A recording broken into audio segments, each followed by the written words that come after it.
From time to time, even the best Minecraft players run out of inspiration. So today, I wanted to bring you through 5 questions that you can ask yourself when you need inspiration in Minecraft. The idea is that if you reflect on all 5 of these questions, you'll have an idea of what you want to build next. So without further ado, let's hop into question number 1. And I encourage you to answer the questions as we go. Our first question is, what's one build that made me stop and think, I want to make something like that someday? I know that for me personally, even as of this morning, I ended up seeing a YouTube video from Simply Knight where he ended up making a comet in his world. Now that build is not functional whatsoever. It's not going to help you get further in the game, but it is so lovely to have in the world. It also does sound like it only took him a couple weeks to put in the game, where other bigger projects are going to take you weeks if not months to put into the game. So maybe you can recall a smaller project or a little addition that would maybe change up your playstyle and add something new to your world. That could be something that flies, or maybe a boat in the water, or maybe even trying to build something underwater. And transportation and vehicles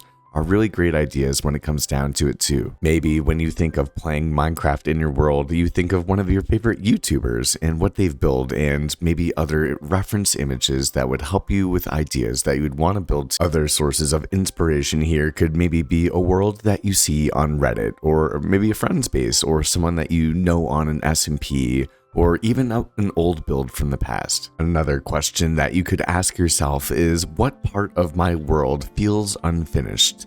And what story could it tell if I finally gave it attention? For me personally, there's an area right next to the beginning of the monorail and our fisherman's shack on the Lotus SMP that I know I could put a whole ton of other cottages around. I think that having more shelters kind of sparsely populated around the land with that park in the middle with all of the custom trees would really kind of bring the feeling of a fishing village or town. Now, speaking personally, I have some pretty big projects coming soon on Lotus, but if I ever lose steam or inspiration on doing those big projects, I know that I can always go back to that area and try to make it look even better. Most likely, if you've been playing in a Minecraft world for a while, there's most likely a forgotten corner in your world, and imagine what you could make it become if you decided to go back and fix it up a little bit. Our third question that you could ask yourself if you're running out of inspiration in your Minecraft world is, when was the last time that I built something purely for fun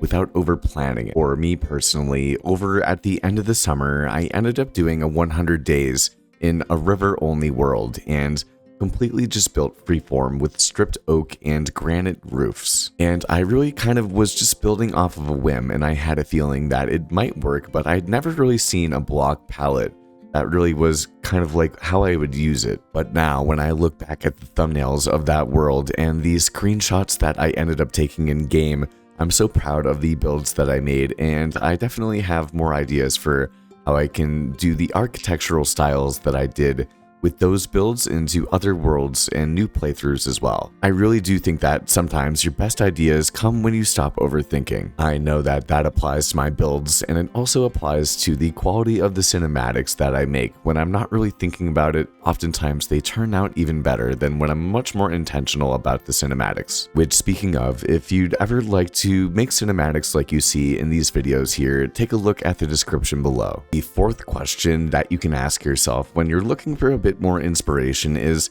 how can I use what's around me? Whether it be the terrain, a biome, or even a single block to inspire your kingdom. For me, if I happen to have a cliff face, it's a wonderful excuse to be able to make a tunnel or to make a staircase that goes up the mountain. If you are living next to a river, it's an extra reason to have some docks, and maybe if you're on the ocean, maybe having some boats in the area. Using your environment to your advantage, it's really helpful when it comes to the next build ideas that you want to put into the world. And then one last question that you could ask yourself is, what emotion or atmosphere do I want players, or even myself, to feel when they visit my world? The other day on the Lotus SMP, I ended up going over to the actual Pug and Mild Maddie's base area, and they're building a futuristic city.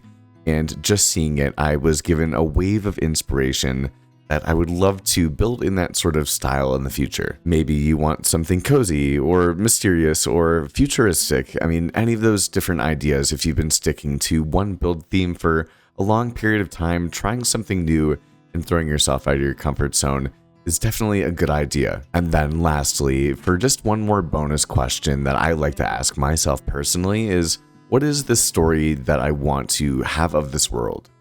During the last season on Lotus, I ended up doing a futuristic village, and this time I'm doing a modern medieval village kingdom, and the stories that I'm able to tell based on the different designs that I'm going to be using with each season give me a whole lot more inspiration for the types of things that I want to put into the world. But if you would like some more concrete ideas about how you can implement storytelling and world building into your world, definitely consider a look at this video right here. It has almost 150,000 views. It's one of my best videos that I've ever made, and chances are you'll like it too.